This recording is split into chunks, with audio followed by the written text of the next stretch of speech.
आपने कई सारे रिचेस्ट पर्सन के बारे में पढ़ा होगा, सुना होगा, समझा भी होगा, लेकिन आज हम एक ऐसे रिचेस्ट बिजनेसमैन के बारे में बात करने वाले हैं जिसके मंथली एक्सपेंस की बात की जाए तो वही 18 लाख रुपीस है। 16,000 करोड़ का तो हाउस ओन करते हैं, 160 से ज्यादा लग्जरी कार्स हैं, जेड सिक्योरिटी भी है। और अगर बात की जाए इस बिजनेसमैन की तो ये टॉप 10 रिचेस्ट लिस्ट में भी आते हैं। आप समझ गए होंगे मैं बात कर रही हूँ मुकेश अंबानी जी की।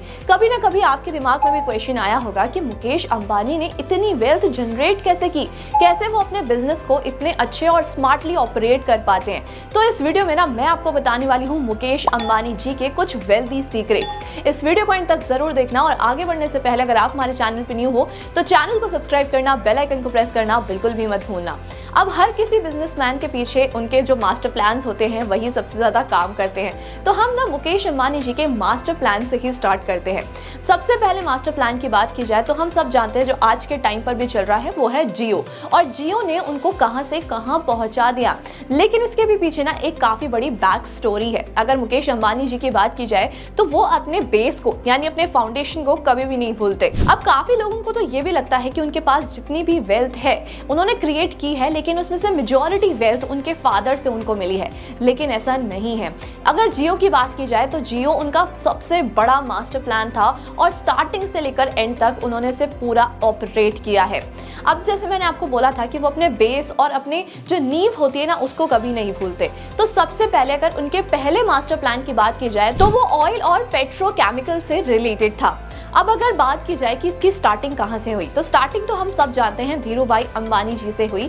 उनके बारे में हमने कई बार सुना भी है। अगर बात की जाए उनके बिजनेस की स्टार्टिंग की तो उन्होंने कई सारे बिजनेस में अपने आप को एक्सपेंड किया। सबसे पहले तो जब टेक्सटाइल शुरू भी नहीं हुआ था इंडिया में तो उन्होंने टेक्सटाइल का बिजनेस ओपन किया और टेक्सटाइल में ही उन्होंने काफी अच्छा अर्न किया। अब उसके बाद उन्होंने स्पाइसेस के बिजनेस में भी एंट्री ली। उसके बाद अगर बात की जाए तो उन्होंने जामनगर में अपनी सबसे बड़ी रिफाइनरी ओपन करी। अब अगर बात की जाए इंदिरा गांधी के टाइम की तो उस टाइम पर धीरूभाई अंबानी जी के इंदिरा गांधी के साथ काफी अच्छे रिलेशनशिप्स थे।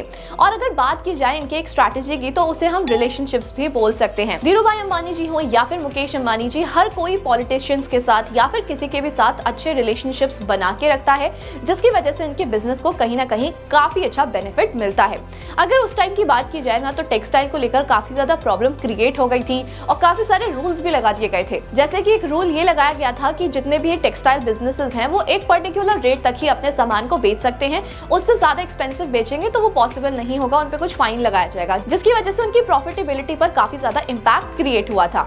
अब उसके बाद उन्होंने धीरे धीरे ये सोचा कि मुझे अब दूसरे बिजनेस में शिफ्ट करना चाहिए जो बेसिकली पॉलिएस्टर से रिलेटेड बिजनेस था। लेकिन उस टाइम की बात की जाए तो एक्सपोर्ट एंड इंपोर्ट में काफी ज्यादा दिक्कत आती थी और इजीली एक्सपोर्ट एंड इंपोर्ट नहीं हो पाता। अब मैंने आपको बताया कि उनका इंदिरा गांधी के साथ एक अच्छा कनेक्शन था, तो इंदिरा गांधी ने एक नया रूल इंट्रोड्यूस किया था जिसमें उन्होंने ये बोला था कि इंपोर्ट तो किया जाएगा पॉलिएस्टर और उसके अगेंस्ट में नायलॉन को एक्सपोर्ट किया जाएगा, जिसका सबसे ज्यादा बेनिफिट हुआ था रिलायंस को। और उसी के टाइम पर रिलायंस काफी ज्यादा बूम पर चला गया था। रिलायंस की अगर बात की जाए ना तो हर सेक्टर में रिलायंस को एक अच्छा बेनिफिट ही मिला है। तो अब तक हमने ये देखा कि काफी सारे बिजनेसेस में एक्सपेंड कर धीरूभाई अंबानी जी ने एक अच्छी खासी वेल्थ क्रिएट कर ली।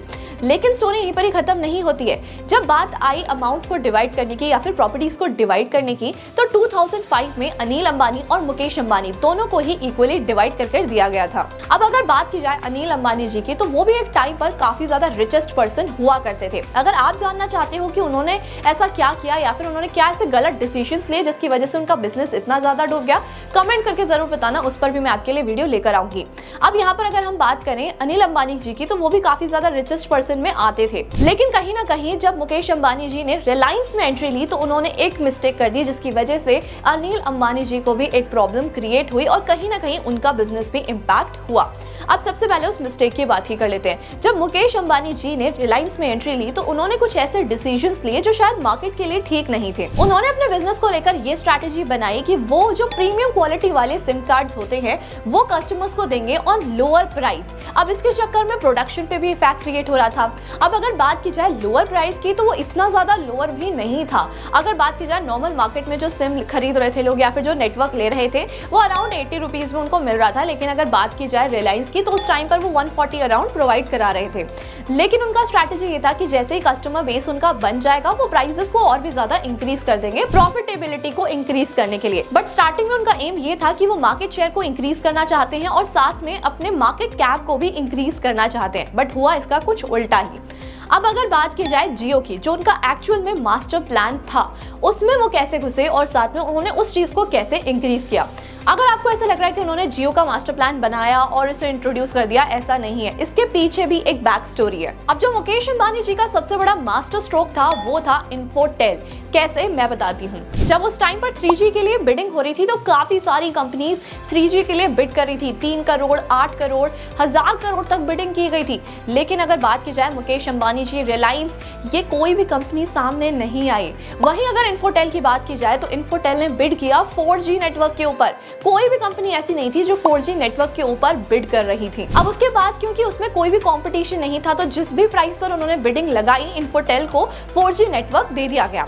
अब अगर बात की जाए इसमें मुकेश अंबानी जी का क्या मास्टर स्ट्रोक था, 95% स्टेक उन्होंने इन्फोटेल पर खरीद लिया था और सारी की सारी कंपनीज ना देखती रह गई। अब ये अंडर आ गया मुकेश अंबानी जी के।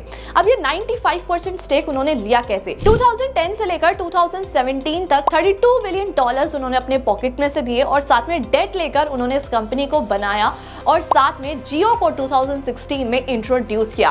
अब अगर इसमें सबसे बड़ी बात देखी जाए तो जैसे ही उन्होंने जियो इंट्रोड्यूस किया था, अराउंड 1.5 मिलियन यूजर्स उनको पहले क्वार्टर में ही मिल गए थे। अगर बात की जाए तो यूएस के कंज्यूमर्स से भी ज्यादा कंज्यूमर्स अब जियो के पास थे। और मार्केट शेयर की बात की जाए तो मार्केट शेयर तो उनका बहुत ही तेजी से आगे बढ़ा था। अब अगर बात की जाए मुकेश अंबानी जी की, तो वो हमेशा फ्यूचर के लिए सोचते हैं। जब 3G और 4G की बात आई तो भी उनको ये पता था कि 4G की तरफ ज्यादा लोग अट्रैक्ट होंगे और 4G ही नेटवर्क उनको लेकर आना है। वहीं अगर बात की जाए एक और स्ट्रैटेजी की, तो वो हमेशा ये करते हैं कि चीजों को फ्री में प्रोवाइड कराते हैं। यानी जितनी भी सर्विसेज होती हैं आप देखोगे वो आपको पहले फ्री में देंगे और उसके बाद उसको चार्ज लगा दिया जाएगा। कुछ इसी तरीके से इन्होंने जियो को भी इंट्रोड्यूस किया और आज के टाइम पर उनका इतना बड़ा कस्टमर बेस है। अब अगर दूसरे मास्टर स्ट्रोक की बात की जाए तो आपने देखा होगा कि हर सेक्टर में उनका बिजनेस एक्सपेंडेड है। वेस्ट साइड है, ट्रेंड्स है और साथ में अगर OTT प्लेटफॉर्म्स की बात की जाए तो जियो का तो OTT प्लेटफॉर्म है ही, साथ में वूट में भी उनका शेयर है। ई कॉमर्स की बात की जाए तो अजियो है। इस तरीके से हर बिजनेस में वो एक्सपेंडेड है। जहां चाहो आप वहां पर जियो को ढूंढ सकते हो। अगर म्यूजिक की बात की जाए तो जियो सावन भी उन्होंने इंट्रोड्यूस कर दिया है। वहीं अगर जियो प्लेटफॉर्म की बात की जाए तो पहले उन्होंने सब कुछ फ्री में प्रोवाइड कराया और अब मिनिमल चार्जेस के साथ उन्होंने सब्सक्रिप्शन रख दिया। तो कुछ इसी तरीके से ये पूरा मास्टर प्लान बनाते हैं मुकेश अंबानी जी और मार्केट में अपने बिजनेस को एक्सपेंड करते हैं। सो एट लास्ट आई होप आपको इस वीडियो से कुछ सीखने को मिला होगा और आपको मुकेश अंबानी जी के कुछ वेल्दी सीक्रेट्स जानकर मजा जरूर आया होगा। अब आप इस बारे में क्या सोचते हो कि क्या उनके कोई और भी सीक्रेट्स हैं जिससे वो अपने बिजनेस को ऑपरेट करें? कमेंट करके जरूर बताना। और ऐसी इंटरेस्टिंग इन्फॉर्मेटिव वीडियोस को देखने के लिए हमारे चैनल को सब्सक्राइब करना, बेल आइकन को प्रेस करना बिल्कुल भी मत भूलना। Thank you so much.